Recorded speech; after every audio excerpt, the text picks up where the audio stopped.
మనం మన ధర్మాన్ని ఆచరించాలి. అయితే మీ అందరికి జడలేసుకోవడం వచ్చు కదా, ఎంతమంది వేసుకున్నారు చెప్పండి, వేలతో లెక్క వేయచ్చు. పూజకు వచ్చేటప్పుడు కొంచెం పద్ధతిగా రావాలన్నమాట. పంచమాంగళ్యాలు ఉంటాయన్నమాట. ఆడవారికి జుట్టు జడ వేసుకుని పూలు పెట్టుకోవడం, బొట్టు పెట్టుకోవడం, మంగళసూత్రాలు, మెట్టెలు, నల్ల పూసలు, గాజులు ఇవన్నీ కూడా ఈసారి నుంచి పూజకు వచ్చేటప్పుడైనా జడ వేసుకొని, బొట్టు పెట్టుకొని, గాజులు వేసుకొని అలా చేస్తూ ఉండాలి. ఎందుకంటే మన ధర్మాన్ని మనం కాపాడాలి. ఇప్పుడు మీ పిల్లలకు చెప్పాలనుకోండి, మీరేం చెప్తారు? ఇప్పుడు చెప్పబోయేది ఏంటంటే, మీ పిల్లలకి ఇప్పటి నుంచే సంస్కృతి సాంప్రదాయాలు నేర్పండి.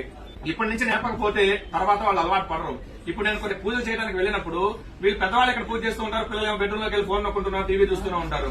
వాడి నుంచి పూజ దగ్గర కూర్చోమంటే కూర్చోడు. చిన్నప్పటి నుంచే ప్రయత్నపూర్వకంగా వాళ్ళతోటి స్తోత్రాలు గాని, శ్లోకాలు గాని, అసలు గుడి అంటే ఏంటి, పూజలంటే ఏంటి మనం తెలుసుకొని వాళ్ళకి తెలియజెప్పాలన్నమాట. అలా చేస్తే వాళ్ళు సంస్కారవంతులు అవుతారు. చదువు 30% ఉన్నా మిగతా 70% సంస్కారం ఉండాలి. ఆ సంస్కారం వల్లనే చివరి దశలో వాళ్ళు మనం చూసుకోగలిగేది అనమాట. వృద్ధాశ్రమాలు ఎందుకు ఉంటున్నాయంటే పిల్లల్లో అవగాహన లేక, పెద్దవాళ్ళు చెప్పక.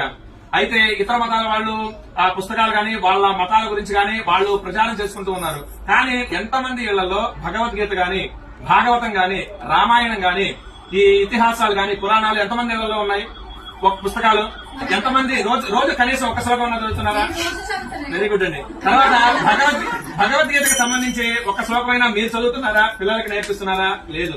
కాకపోతే ఈ సీరియల్స్, సినిమాలు వస్తూ ఉంటాయి, ఎంటర్టైన్మెంట్ ఉండొచ్చు జీవితంలో. కానీ జీవితం మొత్తం ఎంటర్టైన్మెంట్ కాకూడదు. మనకి 54 లక్షల జీవరాశులు ఉన్నాయి. వాటిల్లో విచక్షణ కలిగింది, బుద్ధి కలిగింది ఒక మనుషులకు మాత్రమే. మనకి జ్ఞానం ఉంది, బుద్ధి ఉంది.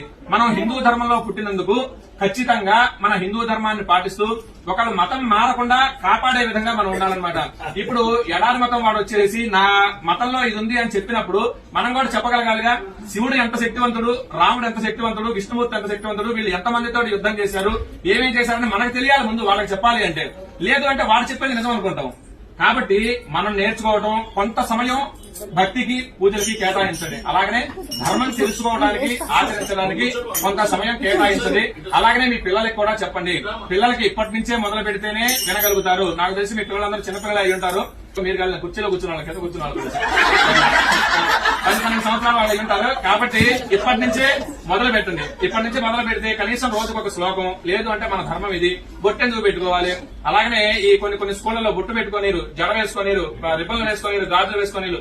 ఇప్పటి నుంచి ఇట్లా మొదలైతే ఇక పెద్ద అయిన తర్వాత అసలు వాళ్ళు మన మాట ఎందుకనమాట. వేరే మతాల వాళ్ళని పెళ్లి చేసుకోవాలన్నా కానీ దానికి వెనకాడరు. మన ధర్మం గురించి, అలాగనే మన ఆచారాలు, సాంప్రదాయాల గురించి నాన్నలకి, అమ్మమ్మలకి తెలిసి ఉంటుంది. వాళ్ళ దగ్గర నుంచి ఇవన్నీ కూడా రావాలి. అవి కూడా పిల్లలకి అలాగనే నేర్పిస్తూ రండి. మీరు నేర్చుకోండి. రోజు కొంత సమయం దేవుడికి, అలాగనే మన ధర్మానికి కేటాయించండి. జై శ్రీరామ్.